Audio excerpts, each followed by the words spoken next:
Jean, l'apôtre bien-aimé, a bu à la source vive.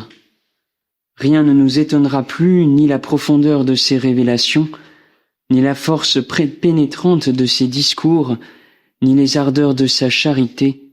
Il s'est enivré au cœur de Jésus.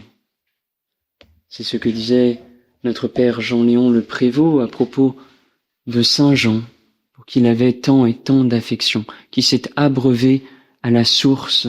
On le sait, cet apôtre qui a reposé sa tête sur le cœur de Jésus au dernier repas, comme pour recueillir toute la sève, tout ce qu'il y avait de plus essentiel, de plus important, ce qui lui a sans doute permis, au jour de la résurrection, d'entrer dans le tombeau. Il était au pied de la croix, on le sait, et voyant ce tombeau vide avec ses linges roulés, eh bien de croire, de voir et de croire, de savoir dans son cœur, grâce à ce don de Dieu, ce don qui lui offre l'amour de Dieu, eh bien que son Seigneur est vivant. Alors, il n'aura plus de cesse que de l'annoncer, et d'annoncer particulièrement cette parole que nous avons entendue au jour de Noël, le Verbe s'est fait chair.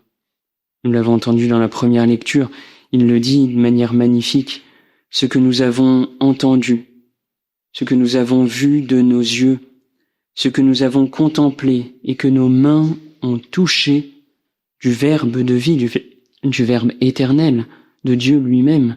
Nous l'avons touché, nous l'avons contemplé, vu, entendu. Nous vous l'annonçons pour que notre joie soit parfaite. Alors demandons à l'apôtre Saint Jean, voilà ce don de l'amour du Verbe qui s'incarne. C'est ce que nous avons de plus important. On raconte qu'à la fin de sa vie, on est venu le voir, des disciples sont venus le voir pour demander un enseignement, peut-être un enseignement un peu grandiose, qu'il leur a dit « Aimez Dieu et aimez-vous les uns les autres ». Ils avaient l'air de dire « Mais c'est tout ce que tu as à nous enseigner ». Il leur aurait répondu « C'est tout ce que le Christ nous a enseigné ». Alors demandons-lui ce don de l'amour et demandons-lui aussi d'accueillir dans nos vies la Vierge Marie. On sait à quel point la Vierge Marie a dû être importante dans la vie de Saint Jean, lui qui l'a pris dans ses biens, qui l'a accueilli chez lui à la demande du Christ, lui qui l'a vu au tout début de l'Alliance, au moment des noces de Cana, faites tout ce qu'il vous dira, rapporte-t-il.